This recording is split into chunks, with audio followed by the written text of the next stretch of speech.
അപ്പോൾ പൊള്ളാച്ചി ഒരു കോയമ്പത്തൂർ പോലെ ഒന്നല്ല കേട്ടോ. കോയമ്പത്തൂർ എന്നൊക്കെ പറഞ്ഞാൽ വലിയ സിറ്റിയാണ്. പൊള്ളാച്ചി എന്നൊക്കെ പറയുന്നത് ഒരു ചെറിയൊരു ഗ്രാമീണ നഗരമാണ്. അതായത് ഒരുപാട് കൃഷി. സമയം ഏകദേശം 8:45 8:45 ഈ സമയത്തും ഇവിടുന്ന് ഗാന്ധിപുരത്തേക്ക് ബസ് ഉണ്ട്. ഇവിടെ വന്നു കഴിഞ്ഞാൽ രാത്രി ഒരുപാട് പണിയുണ്ട്. ഒരുപാട് വീഡിയോസ് കാര്യങ്ങളൊക്കെ എഡിറ്റിങ് കാര്യങ്ങളൊക്കെ ആയിട്ട് ഭയങ്കര സീനാണ്. നമ്മൾ ഈ കണ്ടിന്യൂസ് വീഡിയോ ഒക്കെ ആകുമ്പോഴേ ഒരുപാട് കഷ്ടപ്പാടുണ്ട് കേട്ടോ. നമ്മൾ വിചാരിക്കുന്ന പോലെ ഒന്നല്ല. ഇപ്പോൾ നിലവിൽ യൂട്യൂബ് കേരള യൂട്യൂബേഴ്സിൽ മലയാളി ബ്ലോഗർമാരുടെ ഇടയിൽ ഡെയിലി വീഡിയോ ഇടുന്നവർ വിരലിൽ ഉണ്ടാവുന്നവരേ ഉള്ളൂ. അപ്പോൾ ദോശ എவ்வளோ റേറ്റ്? 20. ഒരു 2 ദോശ പാർസൽ കൊണ്ട്. യൂട്യൂബിലൊരു ചിന്ന ചാനൽ ഇറക്കി, ഹിൽ കാച്ച് ട്രാവൽ. ബസ്സിൽ കയറി നമുക്ക് സീറ്റൊക്കെ കിട്ടിയിട്ടുണ്ട്. ബാക്ക് സീറ്റ്, ബാക്കിലെ എൻ്റെ വിൻഡോ സീറ്റ് കിട്ടിയിട്ടുണ്ട് കേട്ടോ. അപ്പോൾ മഴ തുടങ്ങിയിട്ടുണ്ട്. നമ്മളെന്തായാലും ഈ ഒരു ടൈമിന് നമ്മളിപ്പോൾ കൊടൈക്കനാലിലേക്ക് പോകാൻ ക്യാൻസൽ ചെയ്ത കാരണം എന്താണെന്ന് വെച്ച് കഴിഞ്ഞാൽ 6 മണി എന്നൊക്കെ പറഞ്ഞാൽ അതിൽ ചിലപ്പോൾ സീറ്റൊന്നും കിട്ടിയെന്ന് വരില്ല. കാരണം അതിൻ്റെ ടോക്കനൊക്കെ കൊടുത്തു കഴിഞ്ഞു. പിന്നെ അതുമല്ല, ഈ ഒരു ടൈമിന് മഴയൊക്കെ ആയി കഴിഞ്ഞാൽ ഒന്നും കാണില്ല. അവിടെയൊക്കെ ഹിൽസൊക്കെ എത്തുമ്പോഴേക്കും നമ്മൾ ഏകദേശം ഇരുട്ടായി തുടങ്ങും. പിന്നെ ഒന്നും കാണില്ല ഈ ഒരു സമയത്ത്. അപ്പോൾ പിന്നെ വലിയ പ്രസക്തി ഇല്ലല്ലോ ഈ ഒരു യാത്രയ്ക്ക്. കൊടൈക്കനാലിൽ നമുക്ക് പിന്നടിക്കാം. അപ്പോൾ നല്ല മഴ, ബജി, വെള്ളവും കാര്യങ്ങളൊക്കെ വാങ്ങിയിട്ടുണ്ട്. പൊള്ളാച്ചിക്ക് ഇവിടെ നിന്ന് ഏകദേശം 1 മണിക്കൂറിൽ കൂടുതൽ ദൂരം വരുന്നുണ്ട്. എന്തായാലും കുറച്ചു നേരം ഇങ്ങനെ ഇരുന്ന് സെറ്റായതിനു ശേഷം ഇറങ്ങാൻ നോക്കാം. അപ്പോൾ പൊള്ളാച്ചി എത്തിയിട്ട് കാണാട്ടാ.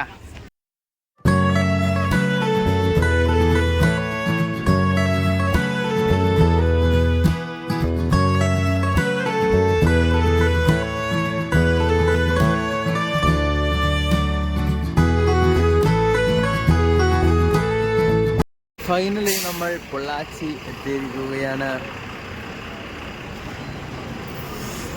ബസ് സ്റ്റാൻഡിൽ നിന്നും നേരെ പുറത്തോട്ട് ഇറങ്ങുന്നു. ഈ ലഗേജൊക്കെ എവിടെയെങ്കിലൊക്കെ വെക്കാൻ പറ്റുമോ നോക്കട്ടെ. സ്റ്റേ എവിടെയെങ്കിലൊക്കെ സെറ്റാക്കാൻ പറ്റുമോ നോക്കട്ടെ. ഇന്നും ഉറങ്ങിയില്ല എന്നുണ്ടെങ്കിൽ ചിലപ്പോൾ പണി കിട്ടാൻ ചാൻസ് ഉണ്ട്. വയ്യ, തീരെ ഉറങ്ങാത്തതിൻ്റെ ഭാഗമായിട്ട് ഭയങ്കര പ്രശ്നമാണ്. നൈസായിട്ട് ഒരു സിംഗിൾ റൂം എടുത്തു കേട്ടോ. സിംഗിൾ റൂം എന്ന് പറഞ്ഞാൽ 300 രൂപക്ക് സിംഗിൾ റൂം കിട്ടി. അറ്റാച്ച്ഡ് ബാത്റൂം ഇല്ല. ആ ഒരു വിഷയം മാത്രമേ ഉള്ളൂ. റൂമൊന്നും വലിയ കുഴപ്പമൊന്നുമില്ല. അപ്പോൾ ലഗേജ് നീക്കുന്ന ഒഴിവാകുന്നതിന് വലിയ സമാധാനം. സത്യം പറഞ്ഞാൽ ലഗേജ് എന്തായാലും കുറയ്ക്കണം. മാക്സിമം ഡ്രസ്സ് ഇല്ലാന്നുണ്ടെങ്കിലും കുഴപ്പമില്ല. ലഗേജ് കുറച്ചില്ലാന്നുണ്ടെങ്കിൽ മുന്നോട്ടുള്ള യാത്ര ഭയങ്കര സീനായിരിക്കും. കാരണം എനിക്ക് ഇപ്പോൾ പോലും കുറച്ച് നേരം ഇട്ടാൽ പോലും എനിക്ക് തോള് കളയുന്ന പോലെ അമ്മാതിരി അവസ്ഥ. ഈ ലോങ് ആയിട്ടുള്ള യാത്രകൾക്കൊക്കെ മാക്സിമം ലഗേജ് കുറയ്ക്കുന്നതായിരിക്കും കേട്ടോ ഏറ്റവും ബെറ്റർ. അല്ലെങ്കിൽ ഉണ്ടല്ലോ അത് ഏറ്റിയിട്ട് നമ്മൾ ഒരുപാട് ദൂരം നടക്കുമ്പോഴേ പ്രശ്നം. അല്ലാതെ ലഗേജ് ഒരുപാട് ഉള്ളതുകൊണ്ട് വിഷയമൊന്നുമില്ല. പക്ഷെ നമ്മളിങ്ങനെ നടക്കല്ലേ ഈ സാധനം ഇട്ടിട്ട്. അപ്പോൾ പറയാൻ വന്ന കാര്യം എന്താണെന്ന് വെച്ച് കഴിഞ്ഞാൽ, ഇനി നമ്മൾ കാണാൻ പോകുന്നത് Pollachi night life vlog. Pollachi നഗരത്തിൻ്റെ രാത്രി കാഴ്ചകളിലേക്ക് എല്ലാവർക്കും സ്വാഗതം. നേരെ വീഡിയോയിലേക്ക് പോവാം. നമ്മളെ റൂം വരുന്നത് ആ ഒരു റൂട്ടാണ് കേട്ടോ. ഇതാണ് Pollachi bus stand, opposite city bus stand. ഇവിടുത്തെ ലോക്കൽ ബസ് കാര്യങ്ങളൊക്കെ വരുന്ന ബസ് സ്റ്റാൻഡും ഇത് നമ്മുടെ കേരളത്തിലേക്കൊക്കെ ബസ് കിട്ടുന്ന സ്റ്റാൻഡുമാണ്. ഇത് താണ്ടിയതുക്കപ്പുറം ഓപ്പോസിറ്റ് ക്രോസ് പണലാം. അവരെ LED ലൈറ്റുകളാണ് നമുക്ക് സീനായിട്ട് വരുന്നത്. കണ്ടില്ലേ ആ ഒരു റിഫ്ലക്ഷൻ വരുന്നുണ്ട് ബസ്സുകളിലൊക്കെ. LED ആണ് കേട്ടോ. സാധാ നോർമൽ ലൈറ്റ് ആണെന്നുണ്ടെങ്കിലും അങ്ങനെ തന്നെയാണ് എല്ലാം കണക്കാണ്. അപ്പോൾ പറയാൻ വന്നത് എന്താണെന്ന് വെച്ച് കഴിഞ്ഞാൽ, ഇപ്പോൾ സമയം ഏകദേശം 8:30 ആയിട്ടുണ്ട്. ബസ് സ്റ്റാൻഡൊക്കെ ഏകദേശം ഓഫ് ആവാൻ തുടങ്ങിയിട്ടുണ്ട്. ബസ്സുകളൊക്കെ എത്ര മണി വരെ ഉണ്ടാവും എന്ന് പറയാൻ പറ്റൂല. നോക്കട്ടെ, അന്വേഷിച്ചതിന് ശേഷം പറയാം കേട്ടോ. കേരളത്തിലേക്കൊക്കെ ലാസ്റ്റ് ബസ് എപ്പോഴാണെന്ന് ഞാൻ എന്തായാലും അന്വേഷിച്ചതിന് ശേഷം പറയാം. ഇത് തൃശ്ശൂർ വടക്കാഞ്ചേരി, അതായത് നെന്മാറ വഴിയൊക്കെ പോകുന്ന ബസ്സാണിത്. മീനാക്ഷിപുരം പാലക്കാട് ടച്ച് ചെയ്യില്ല കേട്ടോ ഈ ഒരു ബസ്. പാലക്കാട് വണ്ടി ഇതാ കിടക്കണം. നേരെ പാലക്കാട് KSRTC സ്റ്റാൻഡിൽ. അപ്പോൾ നമ്മൾ അതാണ് ഓപ്പോസിറ്റ് വരുന്നത് കേട്ടോ. ബസ് സ്റ്റാൻഡ് അവിടെ നിന്ന് കയറി നേരെ ഓപ്പോസിറ്റ് ഇവിടെ വന്നിട്ട് ഇങ്ങനെ ഇറങ്ങി റോഡിലേക്ക് ഇറങ്ങിയിട്ടുണ്ട് കേട്ടോ. അപ്പോൾ പൊള്ളാച്ചി ഒരു കോയമ്പത്തൂർ പോലെ ഒന്നല്ല കേട്ടോ. കോയമ്പത്തൂർ എന്നൊക്കെ പറഞ്ഞാൽ വലിയ സിറ്റിയാണ്. പൊള്ളാച്ചി എന്നൊക്കെ പറയുന്നത് ഒരു ചെറിയൊരു ഗ്രാമീണ നഗരമാണ്. അതായത് ഒരുപാട് കൃഷിഭൂമികളൊക്കെ ഉള്ള ഗ്രാമങ്ങളുടെ ഒരു ചെറിയൊരു നഗരം, അത്ര തന്നെ ഉള്ളൂ. ഈ ഒരു ബസ് സ്റ്റാൻഡാണ് കേട്ടോ നമ്മൾ വന്ന ബസ് സ്റ്റാൻഡ്. അതിൻ്റെ നേരെ ഓപ്പോസിറ്റാണ് ഇപ്പം നമ്മൾ വന്ന ബസ് സ്റ്റാൻഡ്. പക്ഷേ നമ്മൾ ബസ്സിൽ മധുരയെന്നല്ല പളനിയിൽ വന്നിട്ട് ഇറങ്ങിയ ബസ് സ്റ്റാൻഡ് ഇതാണ് കേട്ടോ. ആ ബസ് സ്റ്റാൻഡിൻ്റെ ആകമൊക്കെ ഒന്ന് നൈസായിട്ട് കറങ്ങി അടിച്ചിട്ട് വരാം. ആ ബസ് സ്റ്റാൻഡ് എന്നൊക്കെ പറയുന്നത് ഇവിടുത്തെ ലോക്കലായിട്ടുള്ള ഏരിയകളിലേക്ക് പോകുന്ന ബസ്സുകളൊക്കെ കിട്ടുന്ന സ്റ്റാൻഡാണ് കേട്ടോ പൊള്ളാച്ചി. ഇവിടുത്തെ ബസ് സ്റ്റാൻഡ് പോലെ ഒന്നല്ല, ഇവിടെ നല്ല തിരക്കാണ്. ഇവിടെ അത്യാവശ്യം ബസ്സുകളും അത്യാവശ്യം ആൾക്കാരും തിരക്കും ബഹളവും എല്ലാം ഉണ്ട് കേട്ടോ.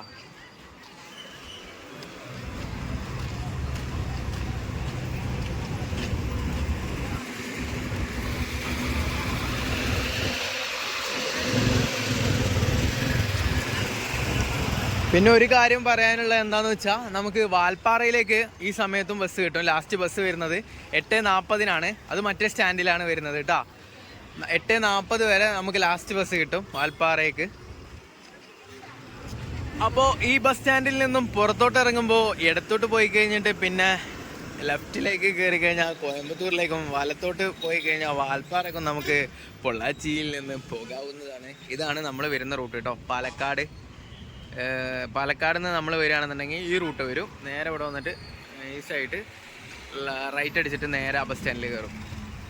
നമ്മളെ ബസ്സുകൾ ഈ സ്റ്റാൻഡിൽ കയറില്ല. നമ്മളെ ബസ്സുകൾ ആ സ്റ്റാൻഡിലേ കയറുള്ളൂ കേട്ടോ. ഇനി നമുക്ക് ഏതെങ്കിലുമൊക്കെ ഒരു സ്ട്രീറ്റിലേക്ക് പോകും, അതായത് നല്ല സ്ട്രീറ്റ് ഫുഡ് കാര്യങ്ങളൊക്കെ കിട്ടുന്ന ഏതെങ്കിലും ഒരു സ്ട്രീറ്റിലേക്കാണ് ഇനി നമ്മൾ പോകാൻ പോകുന്നത്. വണ്ടി ഉണ്ടായിരുന്നെങ്കിൽ അടിപൊളിയായിരുന്നു. വണ്ടി ഉണ്ടായിരുന്നെങ്കിൽ അങ്ങോട്ടൊക്കെ പോകുമായിരുന്നു. അവിടെ കുറേ തിയേറ്റർ കാര്യങ്ങളൊക്കെ ഉണ്ട്. അപ്പോൾ അവിടെ നൈറ്റ് ലൈഫിന് കുറച്ചും കൂടി പ്രാധാന്യം കൂടിയ സ്ഥലമാണ് ആ ഒരു ഭാഗത്തേക്ക്. സത്യം പറഞ്ഞു കഴിഞ്ഞാൽ പൊള്ളാച്ചിയിൽ വന്നു കഴിഞ്ഞാൽ എനിക്ക് എൻ്റെ വണ്ടീനെ മിസ് ചെയ്യും. എന്താണെന്നറിയില്ല, ഏകദേശം ഒരു 2-3 മാസത്തോളമായിട്ട്, 3 അല്ല ഒരു 4-5 മാസത്തോളമായിട്ട് എൻ്റെ വണ്ടി അട്ടപ്പുറത്താണ് കായ്സ്. വലിയ വണ്ടിയൊന്നുമല്ല, ചെറിയൊരു വണ്ടിയാണ്. പക്ഷെ ആ വണ്ടിയുടെ പ്രത്യേകത എന്താണെന്ന് വെച്ച് കഴിഞ്ഞാൽ ഞാൻ അതുകൊണ്ട് എനിക്ക് പോകണമെന്ന് തോന്നിയിട്ടുള്ള സ്ഥലങ്ങളിലൊക്കെ ഞാൻ പോയിട്ടുണ്ട്. പിന്നെ ഞാൻ ട്രിവാൻഡ്രത്ത് വർക്കിന് കയറിയതിന് ശേഷമാണ് ആ വണ്ടി അങ്ങനെ ഉപയോഗിക്കാതെ ആയിട്ട് ആ വണ്ടി അങ്ങോട്ട് നാശമായി സത്യം പറഞ്ഞാൽ. ഇനിയിപ്പോൾ ആ വണ്ടി ഇറക്കണം എന്നുണ്ടെങ്കിൽ 5,000-6,000 രൂപയോളം നമുക്ക് ചിലവാണ്. എന്തായാലും നമ്മൾ അവനെ ഇറക്കും കേട്ടോ, അത് വേറെ കേസ്. അവനെ നമ്മൾ എത്ര പൈസ ചിലവായി കഴിഞ്ഞാൽ നമ്മൾ ഇറക്കുന്നതാണ്. ഹീറോ ഹോണ്ടയുടെ അങ്കാണ് കേട്ടോ. ഹീറോ ഹോണ്ട അല്ല, ഹീറോൻ്റെ അങ്കാണ് വണ്ടി വരുന്നത്. നമ്മളെന്തായാലും അതിൻ്റെ എല്ലാ കംപ്ലൈൻറ്റുകളൊക്കെ റെഡിയാക്കിയിട്ട് നമ്മൾ അത് ഇറക്കിയിട്ട് ഒരു ട്രിപ്പ് പോകുന്നുണ്ട് കേട്ടോ. അത് വേറെ കേസ്. എനിക്ക് ഇവിടെ വന്നു കഴിഞ്ഞാൽ ഭയങ്കരമായിട്ട് മിസ് ചെയ്യും വണ്ടീനെ. കാരണം എന്താണെന്ന് വെച്ച് കഴിഞ്ഞാൽ പൊള്ളാച്ചി എന്നൊക്കെ പറയണത് എൻ്റെ വണ്ടിക്ക് കാണാപ്പാട റൂട്ടാണ്. ഞാൻ ഇരുന്നെടുത്താൽ മതി. അത് ചില ആൾക്കാർക്ക് അങ്ങനെ ഒരു തോന്നലുണ്ടാവും. നമുക്ക് സ്ഥിരം പോകുന്ന റൂട്ടുകളുണ്ടാവും, നമ്മൾ ഇരുന്ന് കൊടുത്താൽ മതി. ജസ്റ്റ് വണ്ടി പോയിക്കോളൂ, താല പോയിക്കോളൂ. അതാണ് അത്. അത്രത്തോളം ഒരു വണ്ടിനെ സ്നേഹിക്കുന്ന ആളുകൾക്ക് ഞാൻ ഈ പറഞ്ഞ കാര്യങ്ങൾ മനസ്സിലാവും. ബാക്കിയുള്ളവർക്ക് എന്താ ഇവ എന്ത് പൊട്ടത്തരാണ് വിളിച്ചു പോയി പറയുന്നത് എന്നുള്ളൊരു തോന്നലുണ്ടാവും. അപ്പോൾ നമുക്ക് നേരെ കുറച്ചുകൂടെ അങ്ങോട്ട് നടന്നിട്ട് പിന്നെ റൈറ്റിലേക്ക് കയറിയിട്ട് ആ റോഡോ അല്ലെങ്കിൽ ഈ സ്ട്രീറ്റോ ഏതെങ്കിലുമൊക്കെ ഒരു സ്ട്രീറ്റിലേക്ക് കയറാം. ഈ സ്ട്രീറ്റ് പിന്നെ നമ്മൾ വന്ന സ്ട്രീറ്റാണ്, അതിൻ്റെ അപ്പുറത്തൊരു സ്ട്രീറ്റ് ഉണ്ട്. ഇത് നമ്മൾ റൂം എടുത്തിട്ടുള്ള ആ ഒരു സ്ട്രീറ്റ് തന്നെയാണ്. ബേക്കറിയും ഹോട്ടലും കാര്യങ്ങളും എല്ലാം വരുന്നുണ്ട് ഈ ഒരു സ്ട്രീറ്റിലേക്ക്. ഇനി അങ്ങോട്ട് ഒരുപാടുണ്ട് കേട്ടോ. ഇനി അങ്ങോട്ട് കുറേ ദൂരം അങ്ങോട്ട് നടക്കാനുണ്ട്. നമ്മൾ റൂം എടുത്ത് കഴിക്കണത് ആ കാണുന്ന ലൈറ്റ് കണ്ടോ, ആ അറ്റത്ത് നമുക്ക് കാണുന്ന ലൈറ്റ്, ആ ബാറൊക്കെ കഴിഞ്ഞിട്ട് അതിൻ്റെ ബാക്കിൽ ആ സൈഡിലാണ് നമ്മൾ റൂം എടുത്തിട്ടുള്ളത്. നമ്മൾ ലോഡ്ജ് വരുന്നത് അവിടെയാണ്. എന്തായാലും ഈ ഒരു അഫോർഡബിൾ റേറ്റിന് കിട്ടിയതുകൊണ്ട് മാത്രമേ ഞാൻ റൂം എടുത്തത്. അല്ലാന്നുണ്ടെങ്കിൽ ഞാൻ റൂം നൈസായിട്ട് കട്ട് ചെയ്തിട്ട് നേരെ റെയിൽവേ സ്റ്റേഷനിൽ പോയിട്ട് ബാഗെല്ലാം വെച്ചിട്ട് സമാധാനമായിട്ട് എവിടെയെങ്കിലും കിടന്നുറങ്ങാനുള്ളൊരു പരിപാടിയായിരുന്നു. പക്ഷേ ഇത്ര അഫോർഡബിൾ ആയിട്ടുള്ളൊരു പ്രൈസിന് കിട്ടിയതിൻ്റെ ഭാഗമായിട്ട് നൈസായിട്ട് കയറി, അത്രേ ഉള്ളൂ കേട്ടോ. എന്താണെന്നറിയില്ല, പൊള്ളാച്ചി എനിക്ക് ഭയങ്കര ഇഷ്ടമായിട്ടുള്ളൊരു നഗരമാണ് തമിഴ്നാടിൻ്റെ. പൊള്ളാച്ചി ഭയങ്കര ഇഷ്ടമാണ്. എന്താണെന്നറിയില്ല, അത് എപ്പോൾ വന്നു കഴിഞ്ഞാലും ആ ഇഷ്ടത്തോടൊരു കുറവ് എനിക്ക് തോന്നിയിട്ടില്ല. ഇവിടെയുള്ള ആൾക്കാരായിക്കോട്ടെ, ഏത് രീതി ആയിക്കോട്ടെ, ഫുഡ് ആയിക്കോട്ടെ, എന്തോ ആയിക്കോട്ടെ, നല്ല നമുക്ക് ഭയങ്കരമായിട്ട് ഇഷ്ടപ്പെടുന്ന രീതിയാണ് കേട്ടോ. കാരണം എന്താണെന്ന് വെച്ച് കഴിഞ്ഞാൽ കോയമ്പത്തൂർ പോലെ നമുക്കൊരു ബഹളോ തിക്കും തിരക്കും മറ്റേതും മറിച്ചതും അങ്ങനെ അലമ്പായിട്ടുള്ളൊരു സിറ്റി ഒന്നും അല്ലല്ലോ. അതുകൊണ്ട് തന്നെ കണ്ടോ, നോർമലായിട്ട് ഇപ്പോൾ ഇതാ ഏകദേശം 9 മണി ആയിട്ടുണ്ട്. നോർമലായിട്ടുള്ള ഇതൊക്കെ ആ ബസ്സുകളൊക്കെ പോകുന്നത് ഗ്രാമങ്ങളിലേക്കാണ് കേട്ടോ. പൊള്ളാച്ചിനെ കുറിച്ച് പറയുകയാണെങ്കിൽ തമിഴ്നാടിൻ്റെ ഒരു കാർഷിക ഗ്രാമമാണ് നമ്മുടെ. പിന്നെ ഈ ഭാഗങ്ങളിലൊക്കെ രാത്രി സമയത്ത് അധികം ആൾക്കാർ കഴിക്കുന്നത് എന്ന് പറഞ്ഞാൽ ദോശ അങ്ങനെയുള്ള ഫുഡുകളാണ് കേട്ടോ. അതായത് റൈസിലേക്ക് ഇവർക്ക് തീരെ താല്പര്യമില്ല. ചോറ് ഇവരെന്തായാലും തിന്നില്ല രാത്രി. ചോറ് ഇവർ ഒറ്റ നേരം തിന്നുള്ളൂ. പിന്നെ ഈ ഫുട്പാത്ത് ഫുഡുകളൊക്കെ ഉണ്ടാവില്ല, ഈ തട്ടുകട ഫുഡുകൾ, ഫാസ്റ്റ് ഫുഡ് ഐറ്റംസുകളൊക്കെ, എഗ് റൈസ്, ചിക്കൻ റൈസ് അങ്ങനത്തെ ഐറ്റംസുകളും കൂടുതലായിട്ട് കഴിച്ച് ഞാൻ കണ്ടിട്ടുണ്ട്. ഇവരുടെ സാമ്പാർ ശ്രദ്ധിച്ചിട്ടുണ്ടോ നിങ്ങൾ? ടേസ്റ്റാണ്, ടേസ്റ്റ് അല്ലാന്ന് ഞാൻ പറയുന്നില്ല. എനിക്ക് സാമ്പാർ ഞാൻ അങ്ങനെ അത്ര വലിയ ഇഷ്ടമില്ലാത്ത ഒരാളാണ്. സാമ്പാർ ഞാൻ വേറൊരു കറി ഇല്ലാന്ന്, എനിക്ക് പറ്റാത്തൊരു കറി ഇല്ലയെന്ന് കണ്ടു കഴിഞ്ഞാൽ മാത്രം അവസാനത്തെ ഓപ്ഷനായിട്ട് മാത്രമാണ് ഞാൻ സാമ്പാർ കഴിക്കാറില്ല കേട്ടോ. എനിക്ക് തീരെ ഇഷ്ടമില്ലാത്തൊരു സാധനമാണ്. പക്ഷെ ഞാനിവിടെ വന്നു കഴിഞ്ഞാൽ ചില സാമ്പാർ, അതിപ്പോൾ കേരളത്തിലായിക്കോട്ടെ, നമ്മൾ ചില സ്ഥലങ്ങളിലൊക്കെ പോയി കഴിഞ്ഞാൽ നമുക്ക് കിട്ടുന്ന സാമ്പാറുണ്ടല്ലോ, അതിന് പ്രത്യേക ടേസ്റ്റ് ഉണ്ടാവും. അത് പറഞ്ഞറിയിക്കാൻ പറ്റില്ല. ഇവിടുത്തെ ചില സാമ്പാർ ഭയങ്കര ടേസ്റ്റ് ആയിരിക്കും, മഞ്ഞ കളറായിരിക്കും, മഞ്ഞപ്പൊടിയൊക്കെ വാരി വെതറിയിട്ടിട്ട് വേറൊരു സ്റ്റൈലിലാണ് ഇവിടെ സാമ്പാർ ഉണ്ടാക്കുക. നമ്മുടെ കേരളത്തിൽ നമ്മൾ ഉണ്ടാക്കുന്ന സാമ്പാർ പോലെയല്ല തമിഴ്നാട്ടിലെ സാമ്പാർ. നമ്മൾ സാമ്പാറിനെ പോലും നമ്മൾ എന്താ പറയുക വിലയിരുത്തണം, അല്ലാന്നുണ്ടെങ്കിൽ എങ്ങനെ അറിയാം, കാര്യങ്ങൾ അറിയണ്ട്. അപ്പോൾ ഇതാ ഇവിടെ ഫുഡുണ്ട്. ഇനി അങ്ങോട്ട് പോയി കഴിഞ്ഞാൽ അവിടെ ഒരു ഹോട്ടലുണ്ട്. അപ്പോൾ നമുക്കെന്തായാലും ഫുഡ് ഇവിടുന്ന് നൈസായിട്ട് പാർസൽ വാങ്ങിയിട്ട് പോകാം. റേറ്റ് കാര്യങ്ങളൊക്കെ ഇപ്പം അറിയാം കേട്ടോ. ദോശ എവ്വളോ റേറ്റ്? 20. ഒരു 2 ദോശ പാർസൽ കൊണ്ട്. யூடியூப்ல ஒரு சின்ன சேனல் இருக்கு, ஹில் கேட்ச் ட்ராவல் கண்டென்ட் தான் அப்லோட் பண்ணுறேன். இப்போ தான் ஸ்டார்ட் பண்ணிட்டு இருக்கு. அதனால தான் இப்போ கன்னியாகுமரின்னு வரேன், மதுரா, பழனி, இங்கேருந்து கேரளா டச் பண்ணி நேരെ പിന്നെയുള്ള പരിപാടിയാണ്. 2 നോർമൽ ദോശ, ഒരു ഓംലെറ്റ്. ദോശ 20 രൂപയാണ് വരുന്നത്. 2 ദോശ 40 രൂപ, പിന്നെ ഓംലെറ്റിന് 30 രൂപ ഡബിൾ. അപ്പോൾ 70 രൂപക്ക് അത്യാവശ്യം കുഴപ്പമില്ലാത്ത. ഞാൻ സാമ്പാറിനെ കുറിച്ച് പറഞ്ഞു, ഇതാണ് ഇവിടുത്തെ സാമ്പാർ. എങ്ങനെയുണ്ട് സാമ്പാർ? നൈസല്ലേ? ഇത് നല്ല ടേസ്റ്റ് ആയിരിക്കും കേട്ടോ. അതുപോലെ തന്നെ ആ ഒരു ചമ്മന്തി ഉണ്ടോ, ചട്നി, പൊളി സാധനമായിരിക്കും, ഒരു രക്ഷ ഉണ്ടാവില്ല. എനിക്ക് ഭയങ്കര ഇഷ്ടപ്പെടുത്ത ചട്നി. ചട്നിയിൽ ഇവരെ എല്ലാം വേറെ നമ്മളില്ല, അത് വേറെ കേസ്. അപ്പോൾ നമ്മൾ ഫുഡൊക്കെ വാങ്ങി, ഇതാ 2 ദോശ, ഒരു ഡബിൾ ഓംലേറ്റ്. മതി, എന്നാ അധികം. 2 ദോശ എന്ന് പറയുന്നത് നമ്മളെ നാട്ടിലെ ദോശ ഒന്നല്ല കേട്ടോ, വലിയ ദോശയാണ്.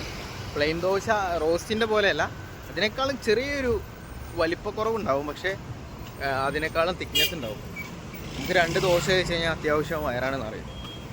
അതാണ് ഇവിടുത്തെ ദോശയുടെ മറ്റൊരു പ്രത്യേകത ഞാൻ കണ്ടിട്ടുള്ളത്. അപ്പോൾ പൊള്ളാച്ചി നൈറ്റ് ലൈഫ് ഇത്രയൊക്കെ ഉള്ളൂ കേട്ടോ. ഭയങ്കരമായിട്ട് ടയേർഡാണ്. നമുക്ക് രാവിലെ നേരത്തെ പോകേണ്ട പരിപാടിയാണ്. അടുത്ത സ്പോട്ട് വേണ്ടേ, അടുത്ത ഡെസ്റ്റിനേഷൻ വേണ്ടേ? നമുക്ക് ഇവിടെ മാത്രം നിന്നാൽ പോരല്ലോ. അപ്പോൾ ഒന്ന് ഓക്കെ ആയി, കുറച്ച് വീഡിയോസൊക്കെ ഉണ്ട്, അതെല്ലാം എഡിറ്റൊക്കെ കഴിഞ്ഞ് എല്ലാം കഴിഞ്ഞിട്ട് വേണം ഉറങ്ങാനായിട്ട്. നല്ല ടൈമിലായിട്ടാവും, എന്നാലും വേണ്ടില്ല, കുറച്ച് ടൈം ഉറങ്ങിയിട്ട് രാവിലെ നേരത്തെ എണീക്കാൻ ശ്രമിക്കുന്നല്ല, രാവിലെ നേരത്തെ എണീച്ചിട്ട് നേരെ അടുത്ത സ്ഥലം നാളെ പറയാം കേട്ടോ. അപ്പോൾ പിന്നെ ഈ ഒരു വീഡിയോ ഇഷ്ടപ്പെട്ടു എന്ന് വിചാരിക്കുന്നു. ഇഷ്ടപ്പെട്ട് കഴിഞ്ഞാൽ സപ്പോർട്ട്, ഷെയറൊക്കെ ഒന്ന് ചെയ്ത് ഒന്ന് ഉഷാറാക്കുക. മറ്റൊരു വീഡിയോ ആയിട്ട് കാണുന്നവരേക്കും ബൈ ബൈ.